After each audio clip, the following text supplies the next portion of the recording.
आज आपण पावट्याची आमटी करूया। आधी पण दाखवलेली आहे, पण जरा वेगळ्या पद्धतीने, म्हणजे एकदम साधी आणि सोप्या पद्धतीने। आधी आपण कसं टोमॅटो वगैरे त्यात भरपूर काय काय बटाटा घातला होता, एकदा वांग घातलं होतं। आता नाही, आपण एकदम नुसती पावट्याचीच करायची आहे। आता मी तेल तापवत ठेवलेलं आहे, त्याच्यामध्ये नेहमीप्रमाणे फोडणी करू। मोहरी, जिरे, हिंग आणि हळद। गॅस कमी केलेला आहे। आता त्याच्यात आपण कांदा घालून घेऊया। एक बारका कांदा त्यात घातलेला आहे, चांगला परतून घेऊया आपण। त्याच्यामध्ये ना थोडीशी फोडणीची मी कोथिंबीर घालणार आहे। मला त्याचा जो वास असतो ना तो आवडतो, कोथिंबीर फोडणीचा छान वास येतो।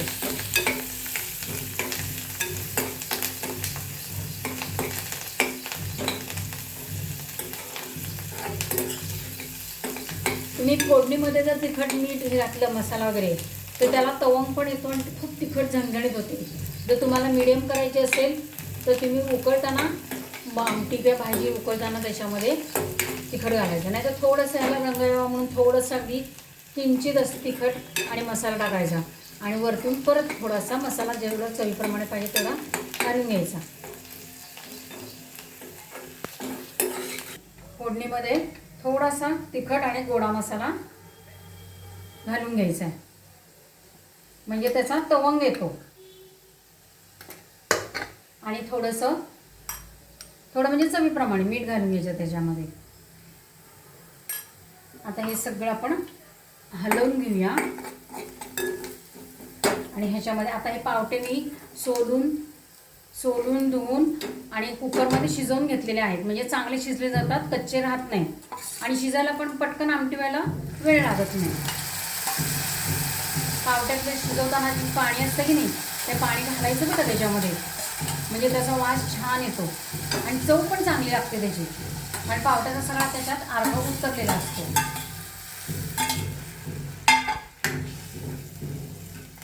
आता त्याच्यामध्ये मी कूट घालणार आहे, गॅस वाढवते आणि कूट घालणार आहे आणि आपली ही राहिलेली कोथिंबीर आहे ना ती पण घालते आणि उकळायला लागलं की मग परत थोडंसं गोडा मसाला आणि तांबडं तिखट घालायचं। आता तुम्हाला जेवढं पातळ हवं आहे त्या पद्धतीने पाणी त्याच्यात वाढवून घ्या। आता मी थोडंसंच वाढवणार आहे।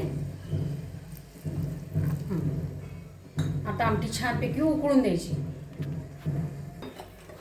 आता आमटी आपली ही उकळायला लागलेली आहे। आता चवीप्रमाणे त्याच्यात तिखट घालून घ्यायचं आहे, गोडा मसाला आणि तांबडं तिखट। आता हे छानपैकी शिजून द्यायचं आहे।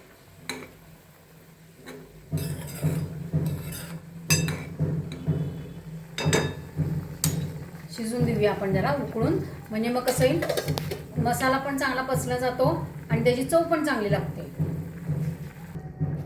आपल्या इथे शाळा आहे बरं का जवळ, आणि कार्यालय पण आहे, त्यामुळे आवाज असे येतात। आता 26 जानेवारी येणार की नाही, किंवा 15 ऑगस्ट येणार, मग अशा वेळेला शाळेमध्ये ढोल आणि हे 1-2 परेड चालू असतात। आता 15 ऑगस्ट येणार आहे, त्यामुळे सुरू झालेलं आहे। ह्या आपली आमटी छान शिजलेली आहे।